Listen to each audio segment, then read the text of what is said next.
రంగారెడ్డి జిల్లా చేవెళ్ల నియోజకవర్గంలో రాత్రి నుండి కురుస్తున్న వర్షాలకు వాగులు వంకలు పొంగిపొర్లుతున్నాయి. లోతట్టు ప్రాంతాలు వరద నీటితో నిండుకున్నాయి. చేవెళ్ల నియోజకవర్గంలోని ఏట్ల ఎర్రవెల్లి, దేవరాంపల్లి, టంగుటూరు, మోకిల, పామెన గ్రామాలలో వాగులు పొంగుతున్నాయి. ఆయా గ్రామాలకు రాకపోకలు అంతరాయం ఏర్పడింది. ముఖ్యంగా ఈసీ, మూసీ వాగులు ఉధృతంగా ప్రవహిస్తున్నాయి. ఈ వర్షాలకు పంట పొలాల్లోకి భారీగా వరద నీరు చేరడంతో పంటలు భారీగా నష్టాలు వాటిల్లాయని రైతులు ఆవేదన వ్యక్తం చేస్తున్నారు.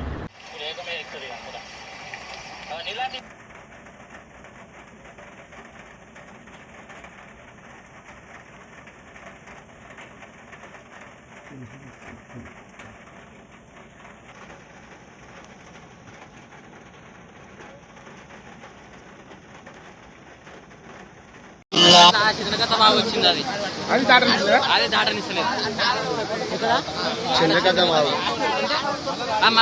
అదేమో బాయ్ అంటే చూడు బా కోల్ బాయ్ ఏమంటారు.